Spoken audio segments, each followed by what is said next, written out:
ಮೈಸೂರಿನ Vasan I care ಶನಿವಾರ ತನ್ನ 14ನೇ ವಾರ್ಷಿಕೋತ್ಸವವನ್ನು ಆಚರಿಸಿಕೊಂಡಿತು. ಶಾಸಕ ಟಿ.ಎಚ್. ಶ್ರೀವತ್ಸ, ಕನ್ನಡಾಂಬೆ ರಕ್ಷಣಾ ವೇದಿಕೆ ಸಂಸ್ಥಾಪಕ ರಾಜ್ಯಾಧ್ಯಕ್ಷ ರಾಜಶೇಖರ, ಲಯನ್ಸ್ ಬ್ಲಡ್ ಸೆಂಟರ್ ವ್ಯವಸ್ಥಾಪಕ ನಿರ್ದೇಶಕ ಎಸ್.ಇ. ಗಿರೀಶ್ ಸಭೆಯಲ್ಲಿ ಭಾಗವಹಿಸಿ ಸಂಸ್ಥೆಯ ಯಶಸ್ಸಿಗೆ ಶುಭ ಕೋರಿದರು.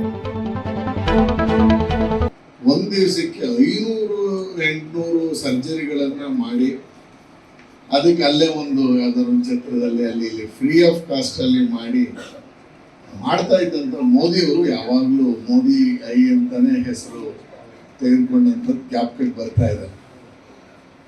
ಹಾಗೆ ಇವತ್ತು 10 ಆಸ್ಪತ್ರೆಗಳು ವಿಶೇಷವಾಗಿ ಕಣ್ಣಿನ ಶಸ್ತ್ರಚಿಕಿತ್ಸೆಯನ್ನು ಮಾಡೋದಕ್ಕೆ, ಆಪರೇಷನ್ ಅನ್ನು ನಡೆಸೋದಕ್ಕೆ ಹಲವಾರು ಸಂಸ್ಥೆಗಳು, ಹಲವಾರು ಹಾಸ್ಪಿಟ್ಲ್ಗಳು ಮುಂದೆ ಬಂದಿದೆ. ಬಹಳ ಹಿಂದಿನ ಮೈಸೂರು ನೆನಪಿಸ್ಕೊಳ್ಳೋದಾದ್ರೆ Mysuru race club, MRCI hospital ಅನ್ನೋದನ್ನೇ ಬಹಳ ವಿಶೇಷವಾಗಿ ನಡೆದಂಥದ್ದು.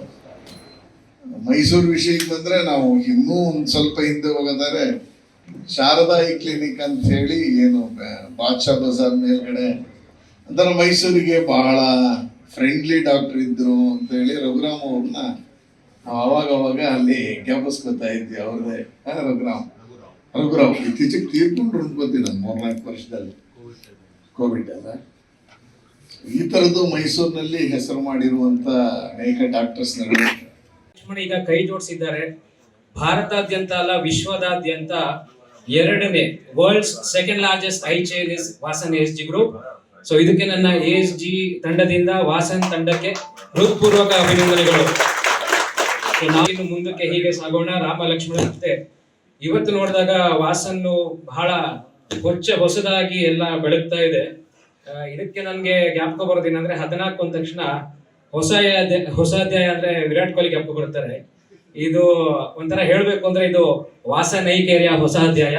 ಎಲ್ಲರಿಗೂ ಧನ್ಯವಾದಗಳು, ಎಲ್ಲರಿಗೂ ಅಭಿನಂದನೆಗಳು. ಜಯವಾಗಲಿ, ಶುಭವಾಗಲಿ. Thank you. ನಮ್ಮ ಐಡಿಯಾಸ್ ಎಲ್ಲ ಜನಗಳಿಗೆ ಮುಟ್ಸೋದಕ್ಕೆ ಸಹಕಾರ ಮಾಡೋದಕ್ಕೆ ತಯಾರಾಗಿದ್ದೀರಾ. ತುಂಬಾ ಧನ್ಯವಾದಗಳು. ಪವನ್ ಜೋಶಿ ಹಾಗೂ ಮಿಸ್ಟರ್ ಪ್ರದೀಪ್ ಬಂದಿದ್ದಾರೆ. ನಾವು ಒಂಥರ ಡಾಕ್ಟರ್ ಪವನ್ ಹೇಳ್ದಂಗೆ ಅಣ್ಣ ತಮ್ಮದಿರ್ತಾರ, ನಾವು ಈಚ್ ಅದರ ಹೆಲ್ಪ್ ಮಾಡ್ಕೊಳ್ತಾ ಇರ್ತೀವಿ. ಸೊ ಇದೆಲ್ಲ ಜನಗಳಿಗೆ ಗೊತ್ತಾಗಬೇಕು. ಕೆಲವ್ರು ಏನಂತಾರೆ 2 ಸಪ್ರೇಟ್ ಹಾಸ್ಪಿಟಲ್ ಅಂದ್ಬಿಟ್ಟು ಸ್ವಲ್ಪ ಡಿಸ್ಕರೇಜ್ ಆಗ್ತಾರೆ. ಹಾಗೇನಿಲ್ಲ, 2 ಒಂದೇ ಹಾಸ್ಪಿಟ್ಲು.